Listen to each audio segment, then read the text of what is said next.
देव बसे चित्ती त्याची घडावी संगती, देव बसे चित्ती त्याची घडावी संगती, ऐसे आवडते मना देवा पुरवावी वासना, हरिजना सवे बेटी, हरिजना सवे बेटी न हो अंग संग तुटी, ऐसे आवडते मना देवा पुरवावी वासना, तुका म्हणे जिने, तुका म्हणे जिने भले संत संगष्टने, ऐसे आवडते मना देवा पुरवावी वासना, यं तप्रविश मम वाचमिमां प्रसुप्तां सञ्जीवयत् किल शक्तिधरस्वधाम्ना, अन्यौश्च हस्तचरण श्रवणत्वगादीन् प्राणान् नमो भगवते पुरुषाय तुभ्यं, पांडुरंगा करू प्रथम नमन, पांडुरंगा करू प्रथम, पांडुरंगा करू प्रथम नमन, हरे चरणा संताची, हरे चरणा संताची, हरे चरणा संताची,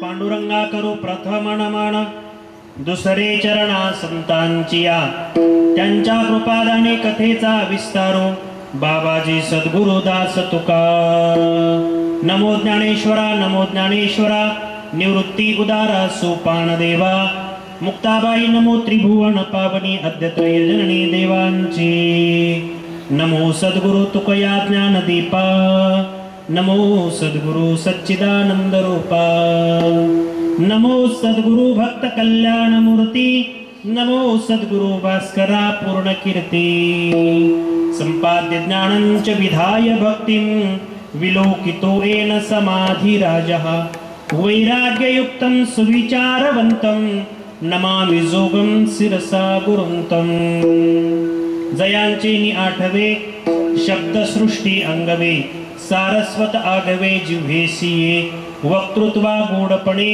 अमृता ते पारुखे म्हणे, रस होती ओळगणे अक्षरासी भावाचे अवतरण, अवतरविती कोण हाता चढे संपूर्ण तत्वबोध, आता कृपा भांडवल सोडी, बरी माझी मतीची पोतडी, करी ज्ञानपद्य जोडे थोरा माते, आता अभिनव वाग्विलासिनी, जे चातुर्यार्थ कला कामिनी, ते श्री शारदा विश्वमोहिनी नमिली मिया, जयांचे केलिया स्मरण, होय सकळ विद्यांचे अधिकरण, तेची वंदू श्रीचरण श्री गुरूंचे, ते नमस्कारोणी आता, देववसे चित्ती, देववसे चित्ती त्याची घडावी संगती, ऐसे आवडते मना देवा पुरवावी वासना, मुक्त कैवल्य तेजोनिधी भगवान श्री ज्ञानोबराय, अखिल विश्वाचे परमार्थ प्राण जगद्गुरु श्री संत तुकोबराय आदी करून सकल संतांच्या चरणी साष्टांग नमन करून, स्वानंद सुखनिवासी सद्गुरु जोग महाराजांच्या चरणी साष्टांग नमन करून, भगवान शंकराच्या चरणी साष्टांग नमन करून, तुम्हा सर्व गुरुबंधू गुणीजन मंडळी, टाळकरी मंडळी व आत्मस्वरूप श्रोत्यांना अभिवंदन करून कीर्तन सेवेला सुरुवात करतो.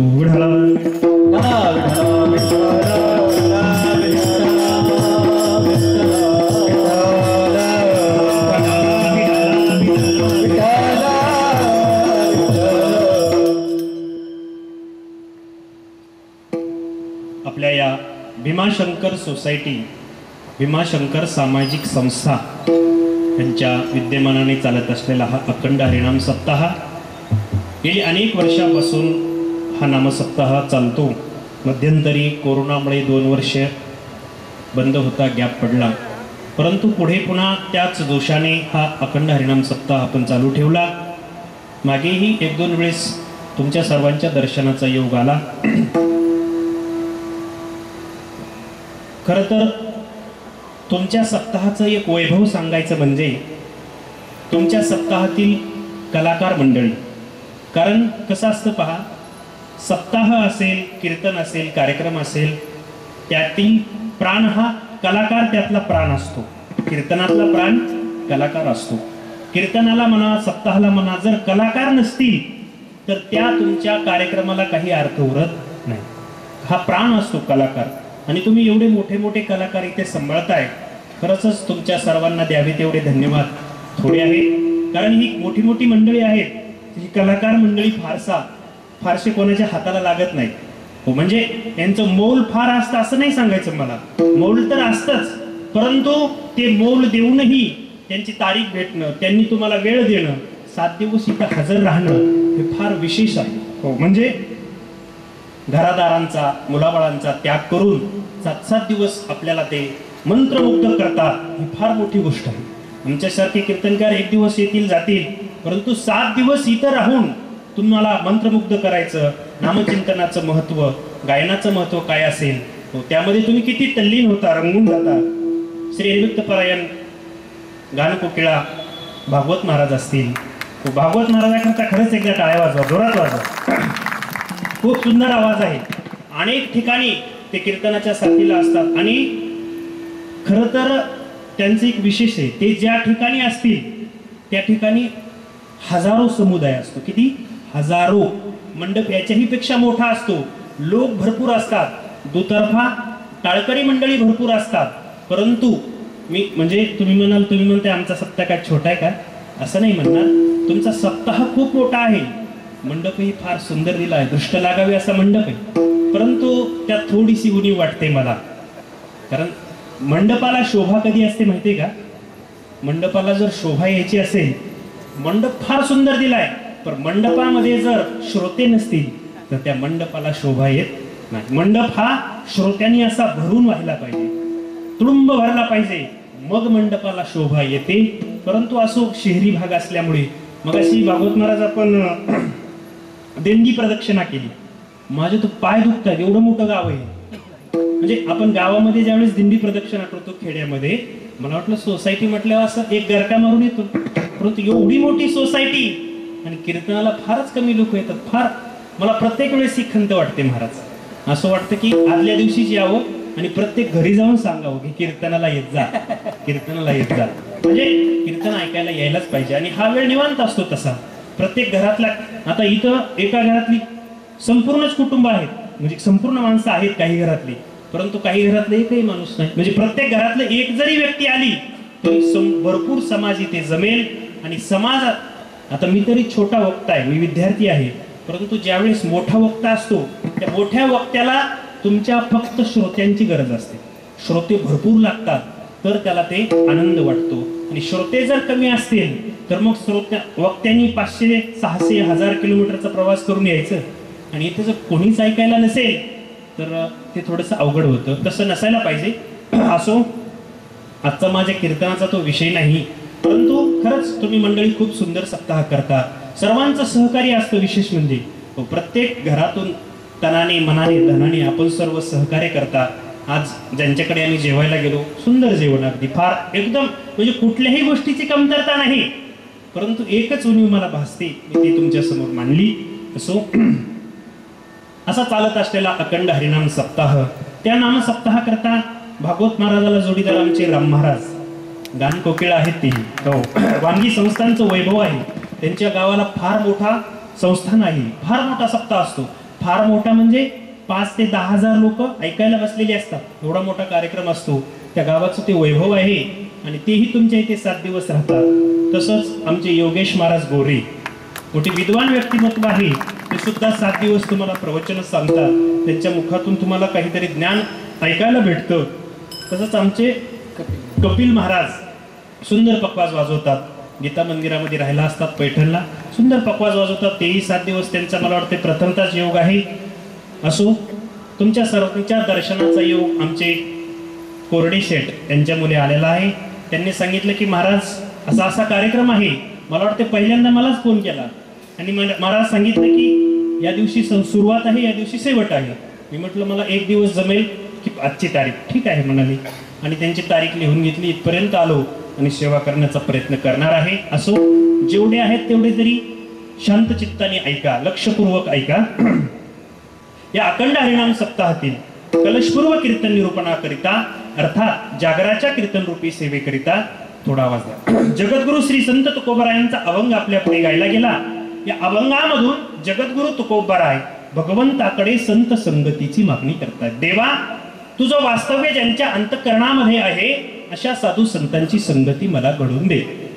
देव वसे चित्ती त्याची घडावी संगती. देवा, तू ज्यांच्या अंतःकरणामध्ये राहतो, वसती म्हणजे राहणे, तू ज्यांच्या अंतःकरणामध्ये राहतो अशा साधू संतांची संगती मला घडून दे. ही माझ्या मनाची आवड आहे, इच्छा आहे, वासना आहे आणि ती तू पूर्ण करण्याकरिता सर्व समर्थ आहेस. म्हणून हा भार मी तुझ्यावरती घालतो. ऐसे आवडते मना देवा पुरवावी वासना. माझी ही इच्छा आवड तू पूर्ण कर. परंतु जगद्गुरु तुकोबरायांना माहित आहे संत भेटी अत्यंत कठीण आहे, संत भेटी अत्यंत अवघड आहे, संत भेटीचा योग अत्यंत कठीण आहे. म्हणून देवा, तूच तुझ्या कृपेने संत भेटीचा योग घडून आण आणि आलेल्या भेटीचा योग, त्या योगाचा क्षम देखील तूच तुझ्या कृपेने कर.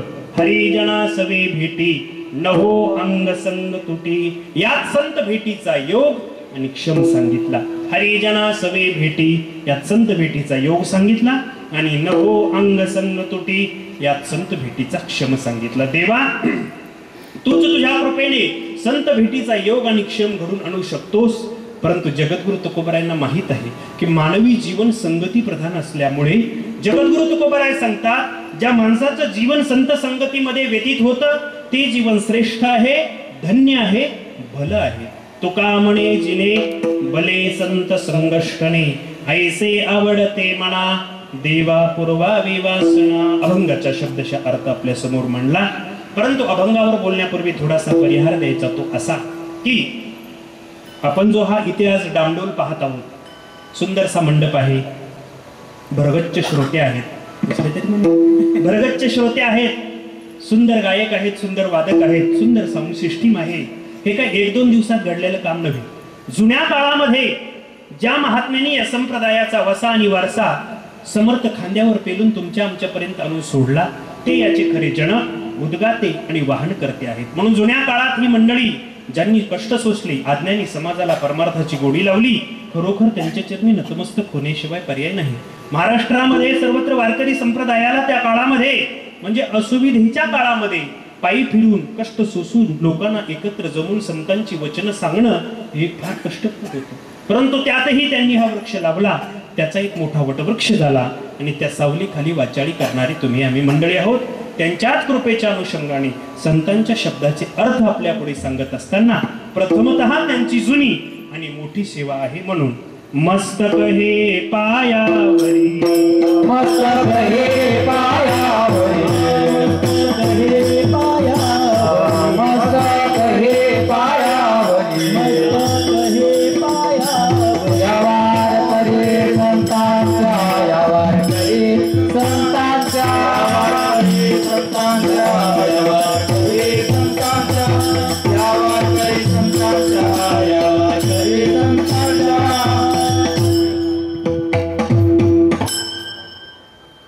मस्तक हे पायावरी या वारकरी संतांच्या. संत जाणून घेण्याचा प्रयत्न आपण करत आहोत.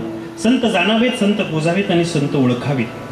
प्रथमतः संत ओळखावे कशासाठी, तर एखादा असंत आपल्याकडून स्वीकारला गेला तर आपल्या श्रद्धेचं पतन होऊ नये म्हणून. संत पूजावे का, तर त्यांच्या पूजनाने आपल्याला पुण्य मिळावं. आणि संत जाणावे याच्यासाठी की त्यांना जाणल्यानंतर त्यांच्या पावलावर पाऊल टाकून परमार्थ मार्गाने आपल्याला वाटचाल करता यावी. त्यांनी एका जीवन पद्धतीचा विकास केला.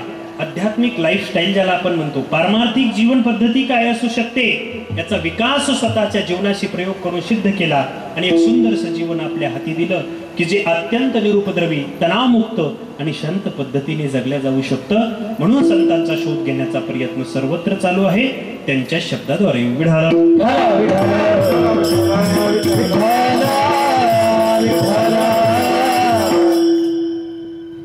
प्रस्तुत अभंगामध्ये जगद्गुरु तुकोबराय संत संगतीची मागणी मागतायत. देवा, तुझं वास्तव्य ज्यांच्या अंतःकरणामध्ये आहे अशा साधू संतांची संगती मला घडून दे. देववसे चित्ती त्याची घडावी संगती. देवा तू ज्यांच्या अंतःकरणामध्ये राहतो अशाची संगती मला घडून दे. मागणीपर प्रकरणातील अभंग आहे. कोणी म्हणेल की हा अभंग निवडण्याचं कारण काय, तर आपण एक 5-6 दिवस भगवंताची सेवा केलेली असते. त्या सेवेचं फळ, त्या सेवेचा मोबदला मिळावा म्हणून एक नैतिक अधिकार आपल्याला प्राप्त झालेला असतो.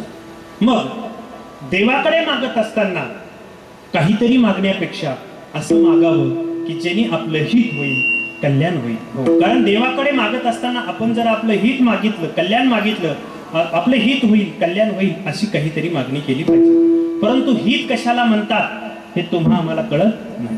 हित कशाला म्हणतात हे आपल्याला कळत नाही. मग कोणाला कळतं? डॉक्टरला का इंजिनियरला? नाही, डॉक्टरलाही कळत नाही, इंजिनियरलाही कळत नाही, कुठल्या नेत्याला सुद्धा कळत नाही. मग आपलं हित व्हावं असेल, आध्यात्मिक हिताची प्राप्ती व्हावी असेल, अशी होईल अशी मागणी केली पाहिजे. परंतु आपल्याला हिताचं साधन, हिताचं स्वरूप आपल्याला कळत नाही, म्हणून आपली मागणी चुकते. पहा, आपल्या आई वडिलांना हित कळतं का?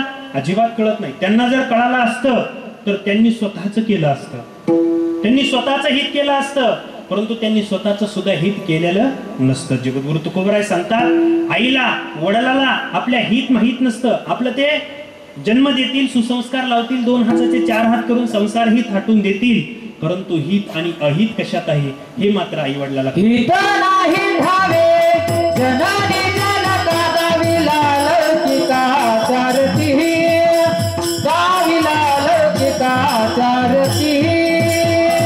हित नाही ठावे जननी जनका दाविला लौकिका चारती. हित आपल्या आई वडिलांना कळत नाही. हित नाही डावे जननी जनका दाविला लौकिकाचारती. हो, 2 हाताचे 4 हात करून थाटून देतील, परंतु आध्यात्मिक हिताची प्राप्ती आपल्याला ते करून देणार नाहीत. हो, त्यांना जर माहित असतं तर त्यांनी स्वतःच केलं असतं. म्हणून आई वडील सुद्धा आपलं हित करत नाहीत. परंतु हित कशाला म्हणतात ते अगोदर समजून घेऊया. आध्यात्मिक हिताची प्राप्ती म्हणजे काय, तर आत्यंतिक दुःखाची निवृत्ती आणि परमानंदाची प्राप्ती याचं नाव आहे हित. मग आपल्याला तर हिताचं स्वरूप माहित नाही, हिताचं साधनही माहित नाही, परंतु आपण भगवंताकडे मागणी करतो, परंतु आपली मागणी चुकते. मग काय मागतो तुम्ही आम्ही भगवंताकडे?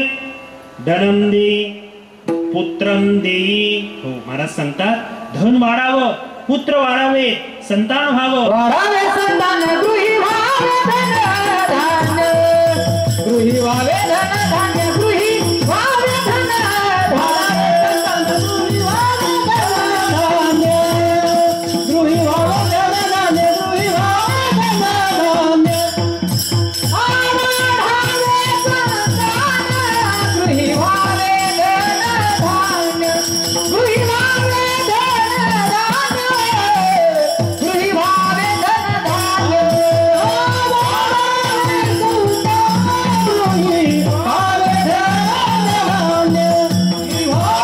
धन धान्य, गृही व्हावे धन धान्य.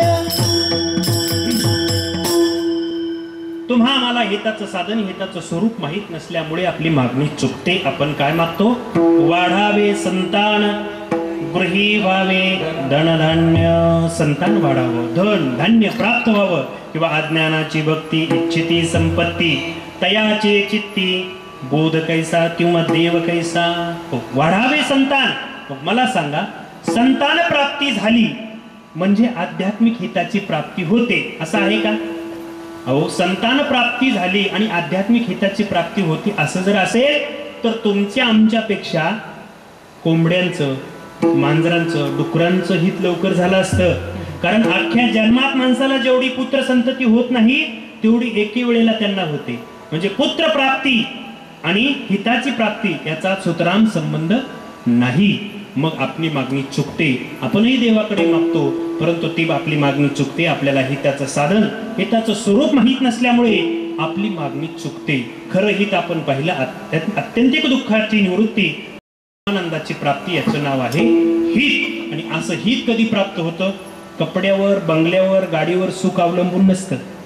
कपड्यावर, बंगल्यावर, गाडीवर जर सुख अवलंबून असतं तर आपण पेपर वाचणारी माणसं आहात, न्यूज चॅनल पाहणारी माणसं आहात.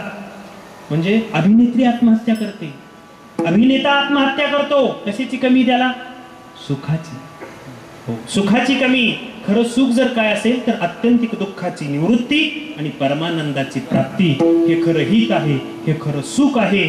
आणि ही मागणी आपली चुकते, आपल्याला हिताचं स्वरूप माहीत नसल्यामुळे. मग आपण काय मागितलं पाहिजे? तर साधू संतांनी जे मागितलं ते मागितलं पाहिजे. कारण साधू संतांना हिताचं स्वरूप माहित आहे, हिताचं साधन माहित आहे, हिताचं साध्य माहित आहे. किंबहुना त्यांनी स्वतःचं हित करून घेतलेलं आहे आणि तुमचं आमचं हित करण्याकरिता या जगामध्ये ते अवतीर्ण झाले. शोधनी आले संत हिताहित जगाचे, हिताहित जगाचे, हिताहित जगाचे. शोधनी आले संत हिताहित जगाचे, हिताहित जगाचे, हिताहित जगाचे. शोधनी आले संत हिताहित जगाचे, हिताहित जगाचे, हिताहित जगाचे. शोधनी आले संत हिताहित जगाचे, हिताहित जगाचे, हिताहित जगाचे.